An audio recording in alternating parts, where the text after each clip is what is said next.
মই আপোনালোকক এটা কথা খাটাংকে কওঁ যে যদি গুৱাহাটী উন্নয়ন দপ্তৰটো অশোক সিংঘালক দি থাকে তেতিয়াহ'লে গুৱাহাটীৰ কৃত্ৰিম বানপানী সমস্যা আৰু গুৱাহাটীৰ প্ৰধান সমস্যাবিলাক কেতিয়াও সমাধান নহয়।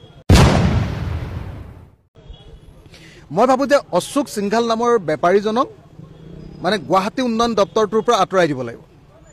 কেলে তেখেত নিজে এজন বিল্ডাৰ, গতিকে বিল্ডাৰ এজনে তেওঁৰ মানে কি হয় গুৱাহাটীৰ মাটিবিলাক তেওঁৰ বিল্ডিং পাৰ্মিশ্যন উলিয়াই কাম কৰাটোৱে তেওঁৰ কাম আছিলে, বিল্ডাৰ হয়নে নহয়?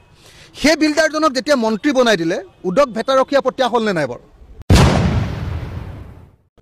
এতিয়া সেই মন্ত্ৰীজনে ক'ত মাটি আছে, ক'ত মাটি দখল কৰিব পাৰি, ক'ত মাটি লৈ তেওঁ ডাঙৰ বিল্ডিং বনাব পাৰি, ক'ত এপাৰ্টমেণ্ট বনাব পাৰি, ফ্লেট বনাব পাৰি, ক'ত বিজনেছ হাউচ বনাব পাৰি, এইবিলাক ধান্দাত থাকে তেওঁ অনবৰ। তেওঁ বেপাৰ কৰিবলৈকে অসমলৈ আহিছিলে হয়নে নহয় কওক আপোনালোকে? তো তেওঁতো অসমক ভাল পাই অসমলৈ অহা নাই।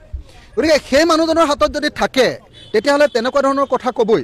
তেওঁতো ক'বই যে মেঘালয়ৰ পৰা পানী আহিছে, গতিকে মেঘালয়ৰ পৰা অহা পানীয়ে আমি গুৱাহাটীখন যিহেতু সোমাইছে গুৱাহাটীত আমি সেই পানীৰ পৰা ৰক্ষা কৰিব নোৱাৰোঁ। তেতিয়াহ'লে চীনৰ পৰা অহা বানপানীৰ কাৰণে অসমৰ বানপানী কেতিয়াও সমস্যাৰ সমাধান নহ'ব। তেতিয়া অসমৰ পৰা যোৱা পানীৰ কাৰণে কেতিয়াও বাংলাদেশৰ পানী সমস্যাৰ সমাধান নহ'ব। তেতিয়াহ'লে বানপানী সমস্যাৰ এটা অদ্ভুত যুক্তি।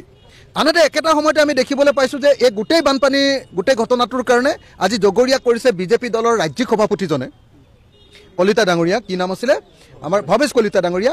ভৱেশ কলিতা ডাঙৰীয়াই কৈছে যে গুৱাহাটীৰ মানুহৰ গাতহে দুখ বোলে গুৱাহাটীত এনেকুৱা কৃত্ৰিম বানপানী হোৱাৰ কাৰণে।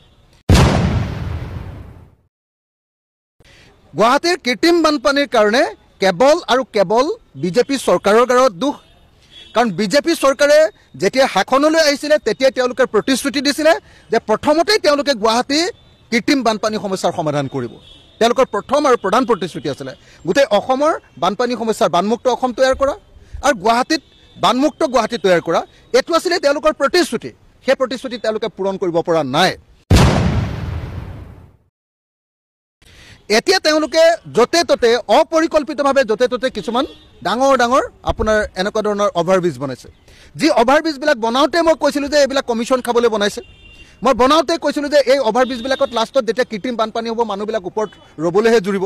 এইবাৰ আপোনালোকে নিজে দেখিলে অকল সেই কামটোৰ কাৰণে অভাৰব্ৰিজবিলাক হৈছে। যিমান অভাৰব্ৰিজ হৈছে সিমানেই বানপানীৰ প্ৰকোপটো বৃদ্ধি পাইছে। ইয়াৰ বিপৰীতে গুৱাহাটীত কি কৰিব লাগিছিলে? ইয়াৰ বিপৰীতে গুৱাহাটীত এটা প্লেন্ড কম্প্ৰেহেনচিভ ড্ৰেইনেজ প্ৰজেক্ট এটা, পানী ক'ৰ পৰা আহিব, সেই পানী কোন পথেৰে যাব আৰু ক'ত পৰিবগৈ, তাৰ এটা টোটেল প্লেনিঙৰ প্ৰয়োজন আছিলে। সেই কামটো তেওঁলোকে কৰা নাই। হয়, মানে আপোনালোকে চাওক যে আটাইতকৈ দক্ষ মন্ত্ৰী বুলি কয় হিমন্ত বিশ্ব শৰ্মাই গুৱাহাটী প্লেনিঙৰ আটাইতকৈ বেছি দীঘলীয়া মন্ত্ৰী আছিলে হয়নে নহয়? তেওঁতো ফেইল। এতিয়া আকৌ অশোক সিংঘালক দিলে, অশোক সিংঘালটো বেপাৰী, তেওঁতো ফেইল হ'বই। হয়, মানে অশোক সিংঘালে যিটো কথা কৈ আছে আৰু আমাৰ কলিতা ডাঙৰীয়াই যিটো কথা কৈছে যে ৰঙা পানী আহিছে, ৰঙা পানীৰ পৰা আমি বচাব নোৱাৰোঁ, এইটো আপোনাৰ মেঘালয়ৰ পানী। তো এতিয়া ৰঙা পানীৰ ওপৰত গৱেষণা কৰিবৰ কাৰণেতো আমি মন্ত্ৰী বনোৱা নাছিলোঁ। ক'লা পানী আৰু ৰঙা পানীৰ ওপৰত গৱেষণা কৰিবৰ কাৰণে আমি মন্ত্ৰী বনাইছিলোঁ। কি কাৰণে? যে অসমৰ মানুহে আমি টেক্স দিছোঁ, গুৱাহাটীৰ মানুহে আমি টেক্স দিছোঁ, তোমালোকে ধুনীয়া প্লেনিং কৰি গুৱাহাটীখন বচোৱা, গুৱাহাটীখন প্লেন চিটি তৈয়াৰ কৰা। স্মাৰ্ট চিটি ক'লে, কিন্তু স্মাৰ্ট চিটিত আটাইতকৈ পৃথিৱীৰ ভিতৰতে আটাইতকৈ লেতেৰা চিটিখনৰ নামটো হ'ল গুৱাহাটী। গতিকে এই মুহূৰ্তত মই ভাবোঁ যে যদি সঁচাকৈ যদি চৰকাৰখনে এই কাম কৰিব নোৱাৰে, ইমিডিয়েটলি আমি অশোক সিংঘালক পদত্যাগ কৰিবলৈ ক'ব লাগে। এই মুহূৰ্তত অসমৰ প্ৰত্যেকজন মানুহে, গুৱাহাটীৰ প্ৰত্যেকজন গুৱাহাটীৰ মানুহে একদম নাইট মেয়াৰ কটাইছে। মানে এনেকুৱা ধৰণৰ দুৰ্যোগ পৃথিৱীত কেতিয়াও হোৱাই নাই। পৃথিৱীৰ চাগে কোনো চিটিত এনেকুৱা ধৰণৰ দুৰ্যোগ হোৱা নাই যে মানুহ সন্ধিয়া 4টা বজাত ওলাই গৈ 4:30 ওলাই গৈ অফিচৰ পৰা ওলাই আহি ঘৰ পাবৰ কাৰণে ৰাতিপুৱা 3টা বাজিছে।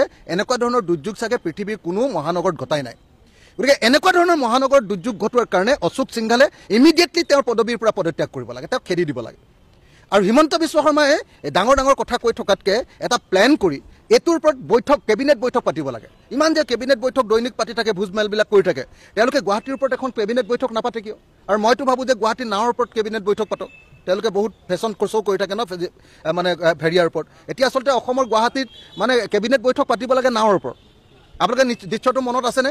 এই যে JCB এখনে যে এনেকৈ JCB এখনত যে ডেকা গাভৰু এসোপাক তুলি লৈ এই যে গুৱাহাটীত যে এনেকৈ ঠেলি লৈ গৈছিলে, এই তেনেকুৱা JCB বা ফকলেন এখনৰ ওপৰতে আচলতে হিমন্ত বিশ্ব শৰ্মাই এতিয়া গুৱাহাটীৰ বানপানী সমস্যাৰ সমাধান কৰিবৰ কাৰণে আচলতে কেবিনেট বৈঠক পাতিব লাগে।